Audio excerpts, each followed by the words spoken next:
everyone. So today we have with us Mark Sands, who is the head of Six Senses spas from across the world.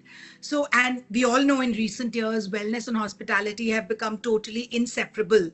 And guests no longer simply look for a place to stay, but for a place to heal, to feel better, and be transformed. And nothing better than Six Senses for that. And Mark's journey with Six Senses began in 2011 when he joined as area spa director, and over the years he has grown. He has not only grown as in his profession, but also grown the Six Senses portfolio in a huge way. So am I right when I say, Mark, that you have 27 Six Senses resorts across 21 countries, or has something changed since I last checked? No, that you're spot on. You're spot on. It's a good question to ask, because there's quite a few things happening, and those properties that are closest to opening are always the ones that we're ready. So we're close to getting to 30, 31, and then it's really interesting to see the growth of the industry and also the growth of the brand.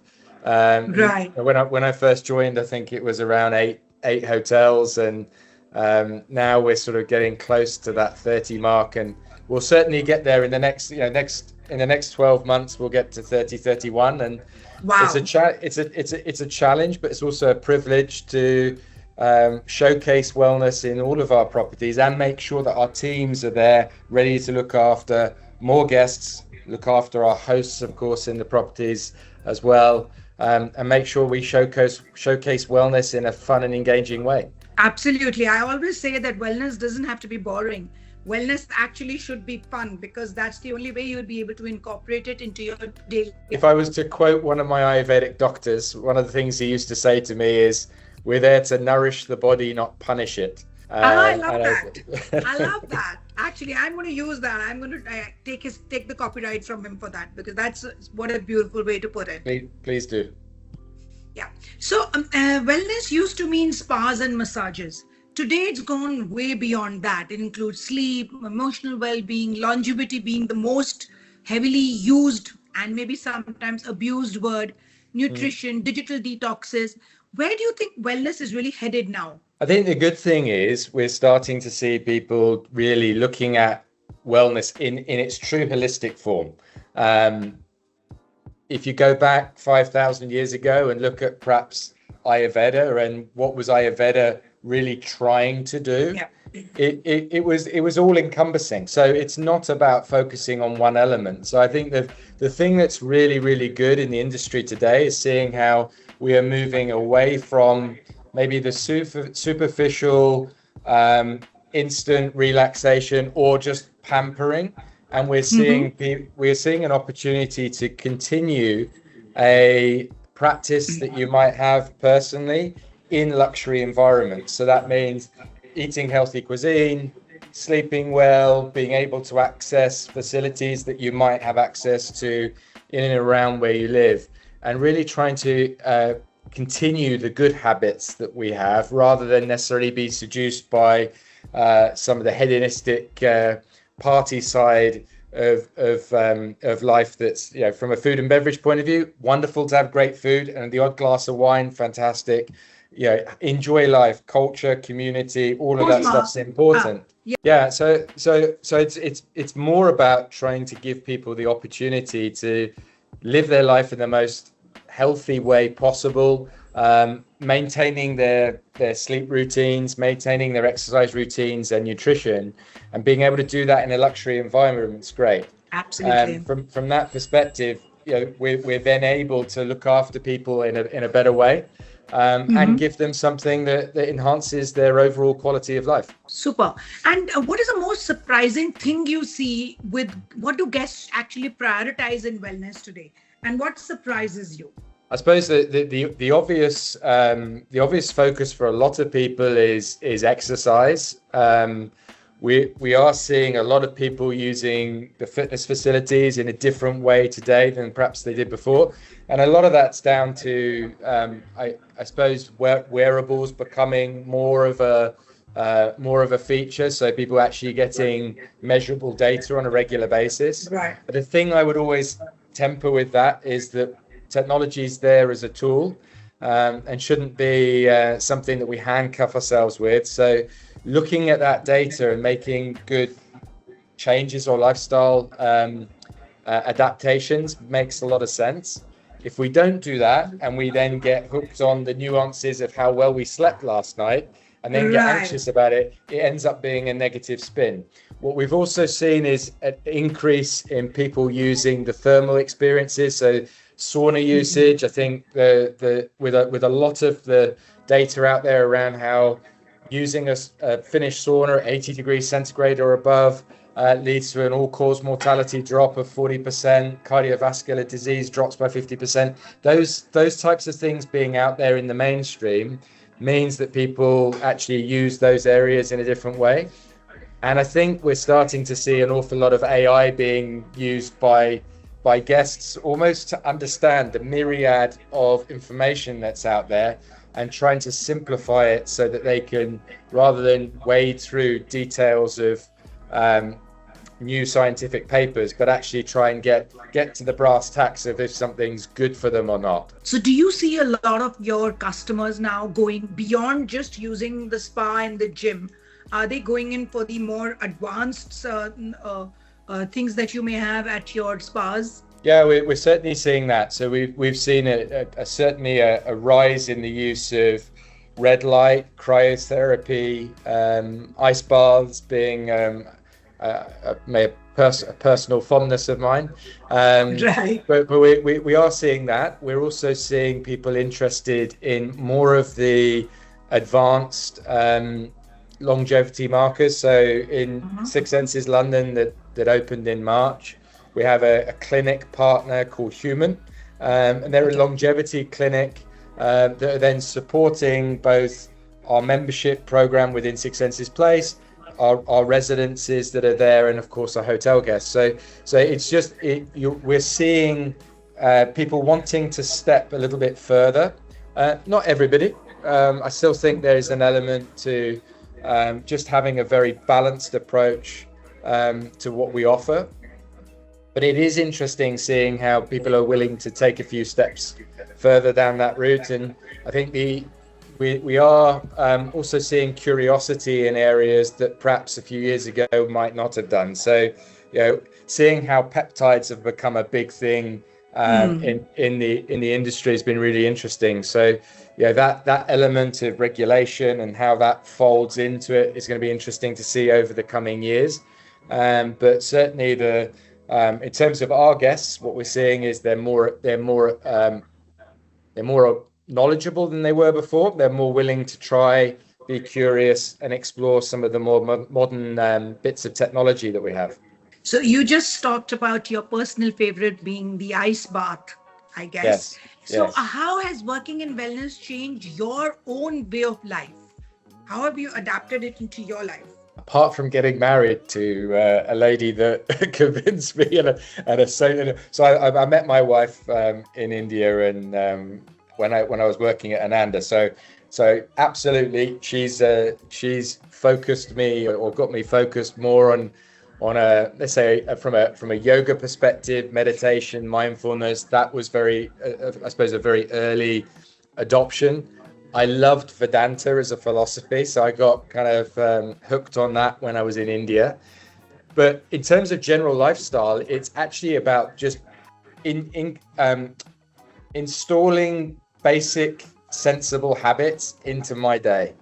So I'm using a standing desk as I'm talking to you. I have an ice bath. I have an ice bath at home, which is very easy for me to use in an environment where it's nice and hot. I'd imagine it's a lot harder for me to use on a regular basis if I was in London. So although we have it in London, I mean, to go outside and use one might be different. But I think it's about making small choices and keeping the regularity. So I sleep fantastically well. I do get to test a lot of equipment when it comes out, and that's been something that's been fun. I have a fantastic bed setup and bed routine. And my kids are all involved in the process as well. So I think the fun thing is actually getting everyone along for the ride, and really making sensible choices and getting a lot of movement in, a lot of sport. But I think the fun side of it is exploring some of the new stuff that's out there and finding the intersection of modern science and traditional healing methods, and my personal favorite being Ayurveda. Oh, lovely, lovely. So you also made sleep a central pillar of hospitality at Six Senses. Do you think sleep has become the new status of luxury travel? I'd like to think so. And the reason I say that is that it seems very strange to be in a hotel environment or in luxury travel. We stay in hotels. It seems silly not to focus on the quality of sleep that someone might have within that space. Sleep with Six Senses has been around a long time, and we've been working with experts from the very beginning, from Harvard Sleep Labs to Dr. Michael Bruce, and having great equipment partners to make sure that we've got the best possible sleep environment.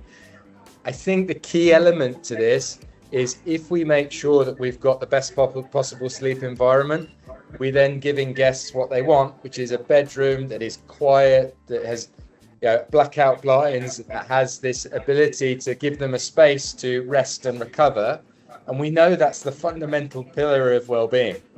Without good sleep, everything else is built on foundations of sand. So I think really, really important. And it seems very logical for other hotel groups to be out there and looking at that environment and trying to make it as good as possible. And a key part for us is the education process also, so that when guests go home, they're able to make some adaptations to their environment back home to then enhance their overall well-being when they're away from our properties as well. So how do you design a hotel room that subconsciously tells the body to slow down? Because that's an important aspect of when somebody comes into a hotel. Sure. Look, I think from a design perspective, the most obvious thing is the space has got to be intuitive. You don't want to be trying to work out how to turn off lights, how to turn on lights, how to get around the space, and how to use it. So it's making sure that from a design perspective, everything is intuitive. From the bedroom, it's about making sure that the mattress that we're using has the ability to allow the airflow, which then means the temperature regulation is much easier. So we partnered with Natramat, which is a company based out of the UK that makes these phenomenal, sustainable, breathable mattresses. They're within all of our properties, and it's something that's a really key part. But the bed setup's very important. The other part is to make sure that the rest of the space is intuitive. You don't want to be messing around with blinds. It's got to be simple. It's got to be easy, low stress. And you've got to make sure that you've got a team available to look after any challenges or questions that may come along the way. So what are the invisible details that you focus in the room, but not see it, but they would feel it? Well, there's a lot that they might not see and they might not even feel, but they'll benefit from. So a key part of our design when it comes to our hotels is making sure that we're using things, so non-toxic paints, making sure that you haven't got any nasty materials. So with a lot of fire retardant materials used in furniture, for example, there may be a leakage of some chemical that then is toxic in some way. So we make sure that we use everything that supports that process. Then you have very high air quality HVAC systems, so you want to make sure that the airflow to that area has been filtered, so HEPA filters, making sure that we're getting the best quality air into that space, as well as the ventilation, and then obviously air conditioning and temperature.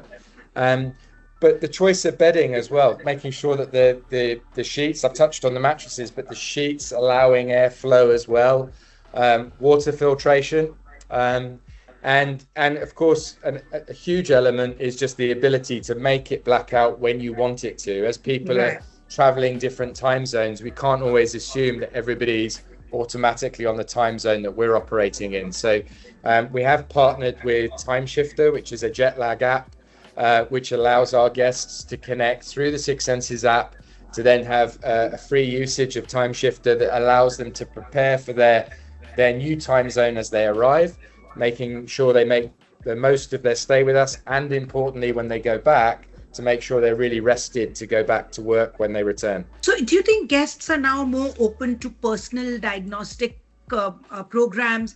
Because everything now, people are talking about clinical wellness followed by longevity focused programs. Do you think guests, when they come in, maybe not in the city hotels, but in the resorts, are they open to experimenting with longevity programs? Absolutely. I mean, there's an element to this where, as people are more informed, they're also wanting to see proof behind some of the claims or questions that we might pose. So a key part for us is to make sure we have simple diagnostics that help us quickly identify what someone might need, or what would be the best choice for that person to take to make the most of their stay. So we have a wellness screening system that gives us 40 different biomarkers. From those biomarkers, we're able to identify what type of treatments we offer within the spa, what type of exercise, the time of these sessions as well, using their circadian rhythm, and again a partnership with Time Shifter, where we have a circadian rhythm sort of questionnaire, and the ability then to personalize their stay based off that.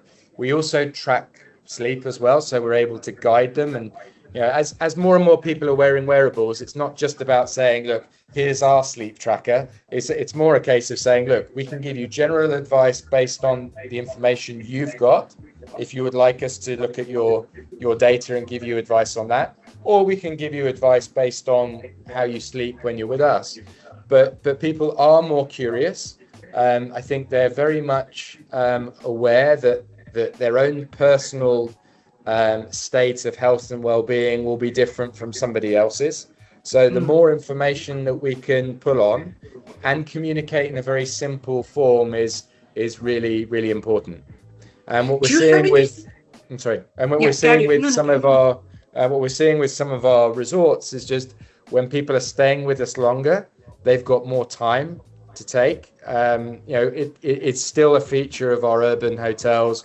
We're still seeing our wellness screening, our sleep tracking, and in fact, with Six Senses London, the partnership with Human working really well. So there is a curiosity, but there's a lot of noise out there, and it's great to go to a trusted source and be able to get some clarity on what's good and what's not. Right. So do you feel that when people go back, is there any follow-up system that Six Senses has if they've been through a 7-day program? Is there any follow-up system that Six Senses has to track how they're doing afterwards? Yeah. So if someone does a wellness program with us and they have a wellness screening when they arrive, we'll do a follow-up mini screening as they leave. What we're able to showcase from that is give them some proof around some numbers that show there's some improvements in your biomarkers. There may be some improvement in weight very often.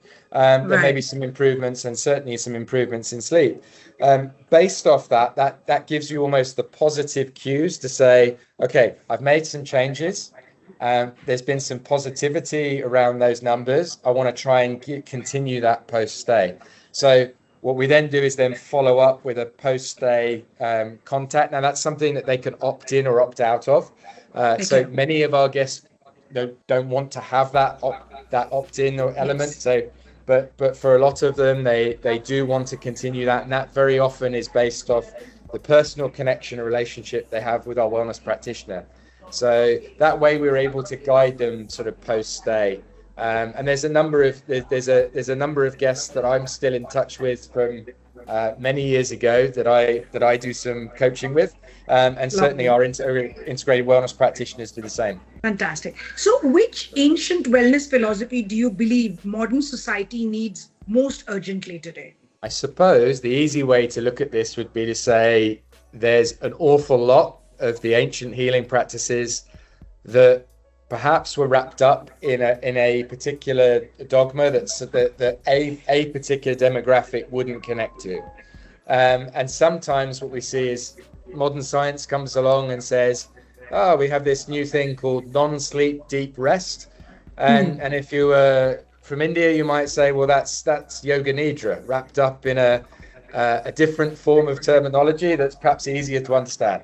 So that's one of the things that I really want to do over the next few years with Six Senses, is really try and simplify our terminology and be really open to it. We introduced some different forms of breath work over the last 12 months to Six Senses, incorporating music to the breath work. And again, the goal behind that was almost to make wellness fun and accessible. So I do think the power of breath is something that's been underplayed in the past.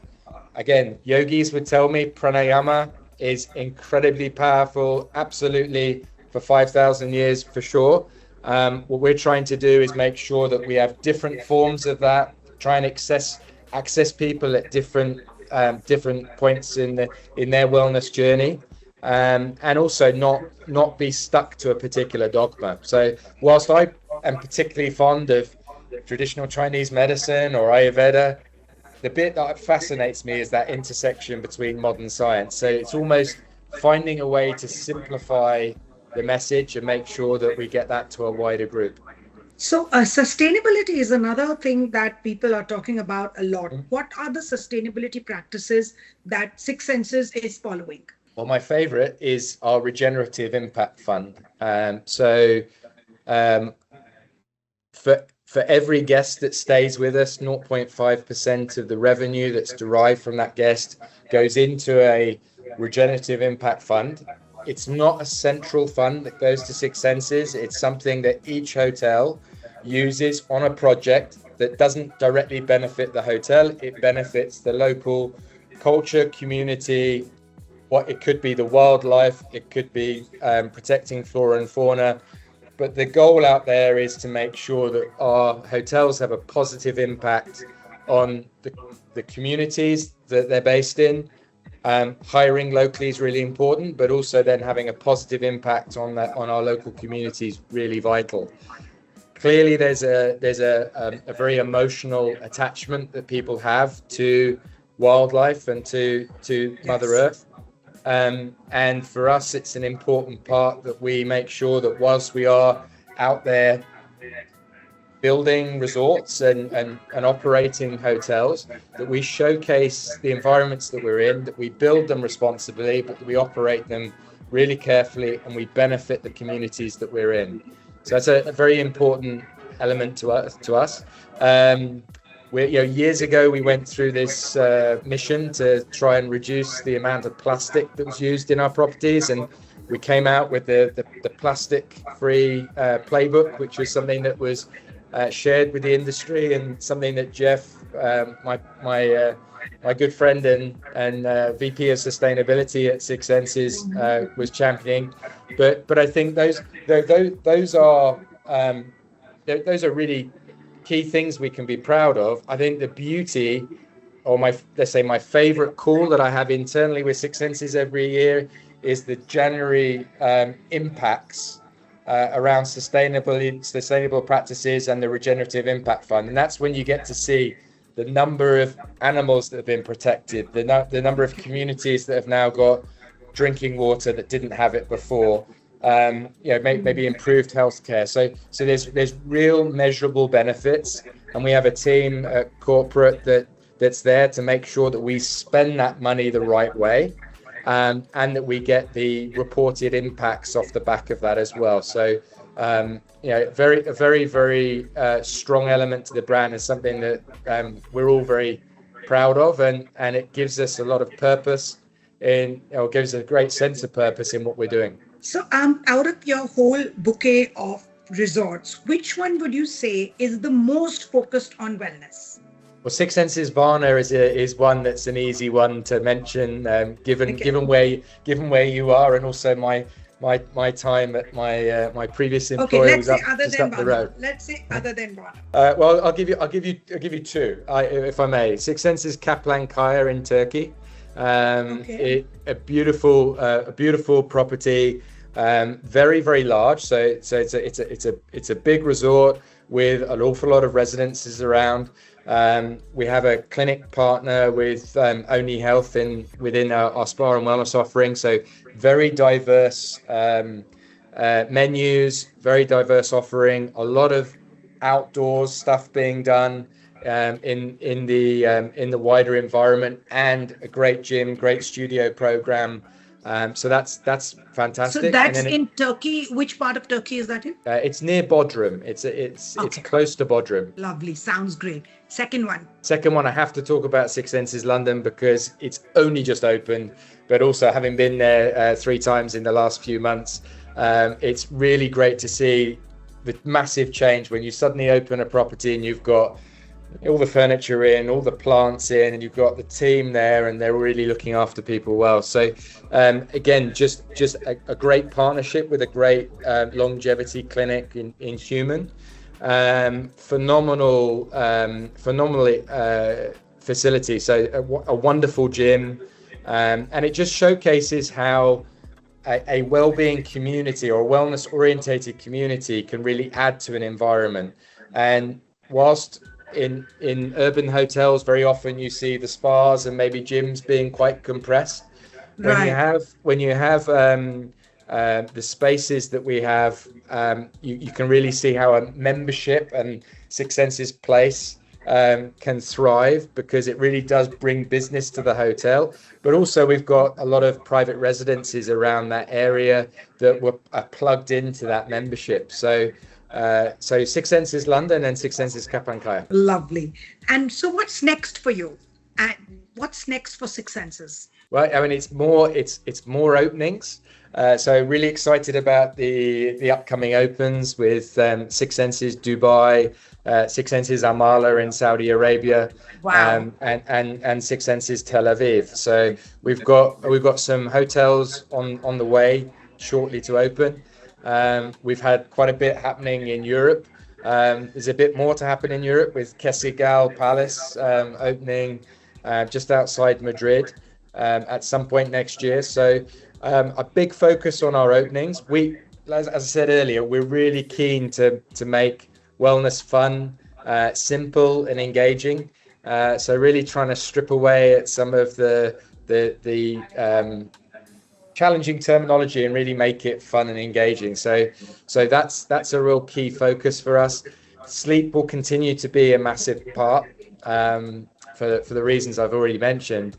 But the fun thing, I think, really is we're getting this balance now of being predominantly a resort company with some urban hotels, and really seeing how actually we're able to keep guests within our ecosystem really well, because a lot of them that maybe live in London are members at Six Senses Place, and then they're visiting some of our properties for breaks as well, which is fun.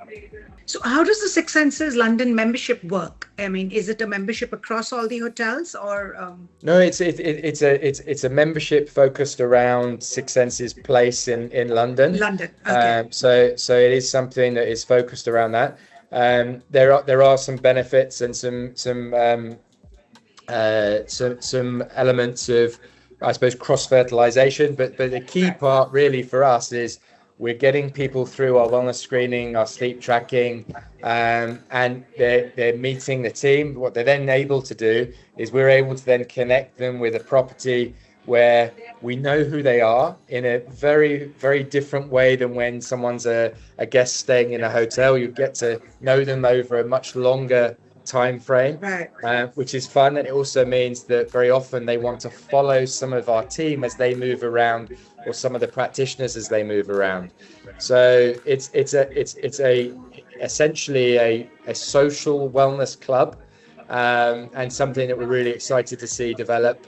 And our next one will be coming soon.